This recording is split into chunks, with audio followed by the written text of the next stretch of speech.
নমস্কার, আমি অর্পিতা। আপনাদের সঙ্গে স্বাগত জানাই সেন চৌধুরীর রান্নাঘরে। আজ আমি আপনাদের সঙ্গে শেয়ার করব লাউ দিয়ে ক্ষীরের রেসিপি বা লাউয়ের পায়েসের রেসিপি। চলুন সরাসরি শুরু করা। দেখুন, লাউয়ের ক্ষীর বা লাউয়ের পায়েস বানাতে আমি এখানে একটা লাউ নিয়েছি। লাউটাকে প্রথমে আমি খোসা ছাড়িয়ে নেব। দেখুন, লাউয়ের খোসাটা ছাড়িয়ে আমি দুভাগে ভাগ করে নিলাম। এবার এটা আমি চিপারে ভালো করে ঘষে নেব। দেখুন, লাউটাকে আমি প্রথমে চিপারে খুব ভালো করে ঘষে নিচ্ছি। দেখুন, লাউটা আমার খুব ভালো করে চিপারে ঘষা হয়ে গেছে। এবার আমি এখানে একটা কাপড় নিয়ে নিচ্ছি, সুতির কাপড়। সুতির কাপড়ের মধ্যে আমি প্রথমে লাউটা দিয়ে দেবো। দেখুন, সুতির কাপড়ের মধ্যে কিন্তু আমি লাউটা নিয়ে নিলাম, পুরো লাউটা। এবার আমি কাপড়টাকে এভাবে বেঁধে নেব। দেখুন, কাপড়টা দেওয়ার সাথে সাথে কিন্তু জল বেরোতে শুরু করেছে। এবার আমি হাত দিয়ে চেপে চেপে যতটা পারবো জল কিন্তু প্রথমে বের করে নেব। আর এই লাউয়ের জলটা কিন্তু ফেলবেন না, এটা তো খুবই উপকারী। এই লাউয়ের জলটা দিয়ে ডাল বানাতে পারেন বা তরকারিতে দিতে পারেন, বা আটাও মেখে এটা দিয়ে রুটি বা পরোটা যেটাই বানাচ্ছে সেটা করতে পারবেন। তো ভুলেও যেন জলটা ফেলেন না, এটা আমাদের দরকার। যেহেতু আমরা লাউয়ের ক্ষীর বানাবো, সেজন্য আমরা জলটা হয়তো চেপে বের করে দিচ্ছি।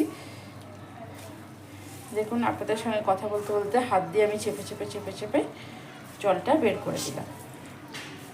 আচ্ছা, আপনাদের যদি এইভাবে হাত দিয়ে চেপে চেপে জল বের করতে অসুবিধা হয়, তাহলে কিছুটা এরভাবে চেপে বের করে দেবেন।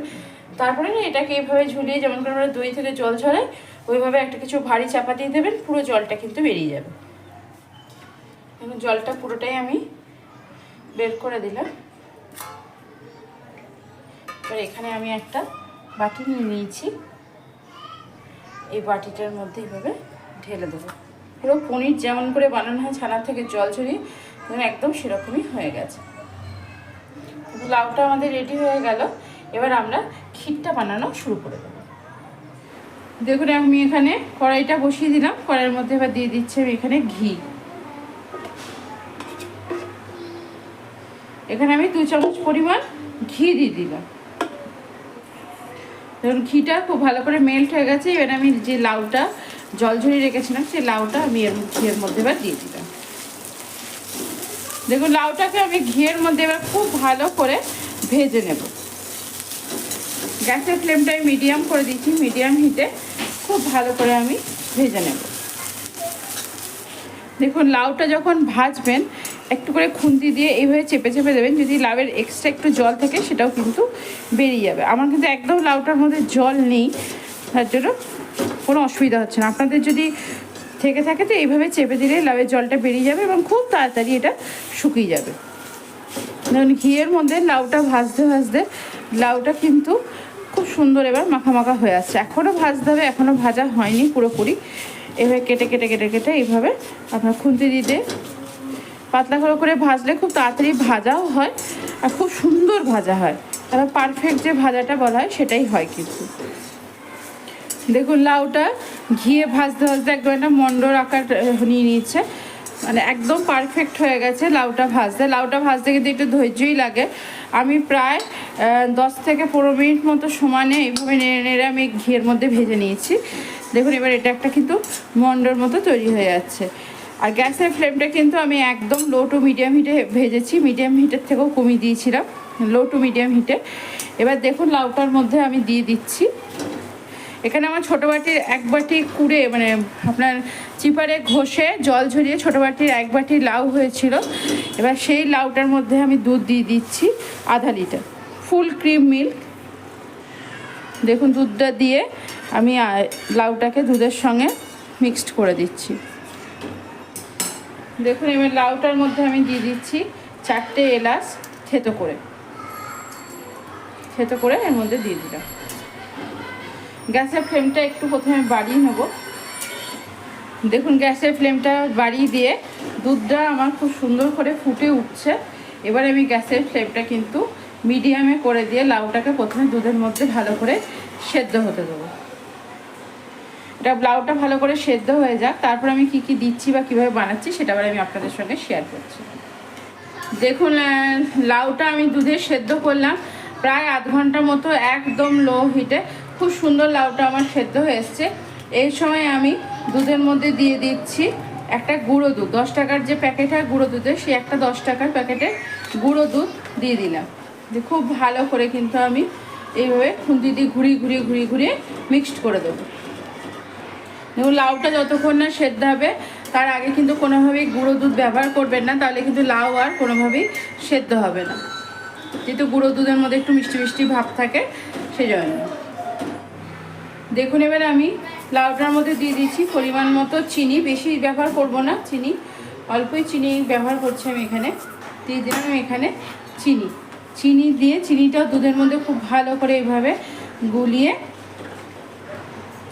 দেখুন চিনিটা দিয়েও আমি খুব ভালো করে দুধের মধ্যে আমি কিন্তু গুলে দিলাম। এবার আমি এটা আবার একটুক্ষণ হতে দেবো।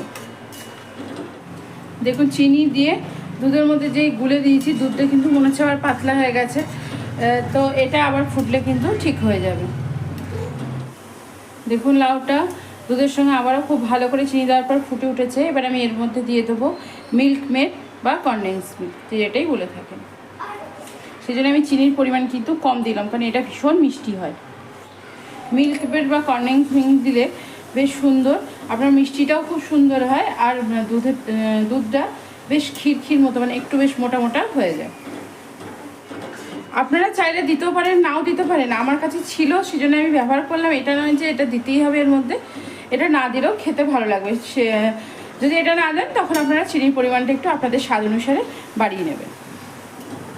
দেখুন মিল্ক মেড বা কনডেন্স মিল্ক, সেটা দিয়ে কনডেন্স মিল্কটা দিয়ে আমি কিন্তু লাউটাকে আবারও বেশ কিছুক্ষণ ফুটিয়ে নিয়েছি।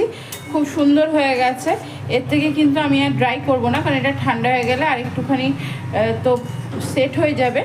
তো এবার আমি কি করব, গ্যাসের ফ্লেমটা কিন্তু আমি অফ করে দেবো।